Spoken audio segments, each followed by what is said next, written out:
ভিটি কাঠিয়ার থেকে উদ্ধার 3টি কচ্ছপ। 10 নম্বর মারাইকুড়া গ্রাম পঞ্চায়েতের অন্তর্গত ভিটি কাঠিয়ার গ্রামের জয়গোপাল বিশ্বাস পুকুর থেকে যখন মাছ ধরছিলেন তখন মাছ ধরার জালে 3টি কচ্ছপ উঠে আসে। গ্রামের কিছু লোক কচ্ছপগুলোর মাংস খাওয়ার জন্য জয়গোপাল বাবুর কাছে কচ্ছপগুলো চায়। কচ্ছপগুলোর জন্য গ্রামের লোকেরা ওনাকে পয়সাও দিতে চেয়েছিল, কিন্তু উনি কচ্ছপগুলোকে বিক্রি না করে নিজের বাড়িতে নিয়ে আসেন। তারপর খবর দেন উত্তর দিনাজপুর পিপল ফর অ্যানিমালস এর অফিসে। খবর পেয়ে সংস্থার সদস্যরা ভিটি কাঠিয়ার গ্রামে গিয়ে কচ্ছপগুলোকে উদ্ধার করে নিয়ে আসে। কচ্ছপ 3টিকে তাদের স্বাভাবিক বাসস্থানে ছেড়ে দেওয়া হবে।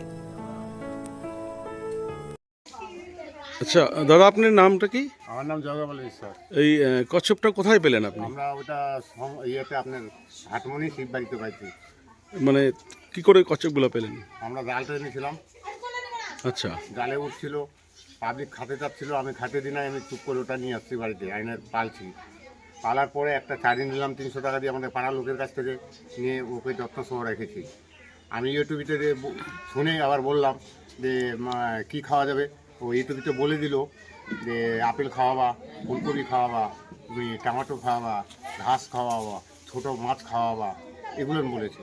যাক, এই কচ্ছপগুলোকে আপনি বাঁচিয়েছেন, হ্যাঁ। না হলে গ্রামের লোকেরা খেয়ে নিত। হ্যাঁ, ওখানকার গ্রামের লোক খেয়ে নিত। এটা কদিন আগে পেয়েছেন এটা? এটা মোটামুটি ধরেন 6-7 দিন হচ্ছে। বেশি বড়টা পাইনি, মোটামুটি সপ্তাহখানেক আগে এটা পেয়েছেন। সপ্তাহখানেক ধরে। সপ্তাহখানেক আগে এই কচ্ছপগুলো পেয়েছেন। হ্যাঁ, এবং এটা বন্যপ্রাণী সংরক্ষণ আইনে পড়ে।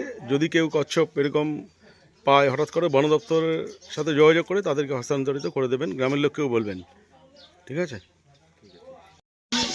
ভিটি কাঠিয়ার বলে একটা গ্রাম আছে দক্ষিণ মারাইকুড়া আন্ডারে, দক্ষিণ মারাইকুড়া পঞ্চায়েত যেটা, তার আন্ডারে একটি গ্রাম ভিটি কাঠিয়ার। এখানে সপ্তাহখানেক আগে জয়গোপাল বাবু আছেন, ওনারা মাছ ধরছিলেন পুকুরে।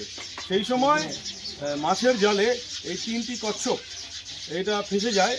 তো তিনি সেই কচ্ছপগুলোকে জাল থেকে ছাড়িয়ে রাখেন, এবং গ্রামের অনেক লোকেরাই এই কচ্ছপটার হয়তো মাংস খেতে চেয়েছিল, তিনি সেগুলোকে রক্ষা করেন। এবং তারপরে আমাদের খবর দেন। আমরা আজকে এই সুমিত ঘোষ, দেখতে পাচ্ছেন ওনার বাড়ি সুভাষগঞ্জে, এই সুমিত ভাইয়ের কাছে খবর পেয়ে আমরা এই কচ্ছপগুলোকে রেস্কিউ করতে এসেছি। এগুলোকে রেস্কিউ করে এদের স্বাভাবিক বাসস্থানে আমরা ছেড়ে দেবো। অনেক ধন্যবাদ জানাই জয়গোপাল বাবুকে এরকম একটা 3টি বন্যপ্রাণ রক্ষা করার জন্য।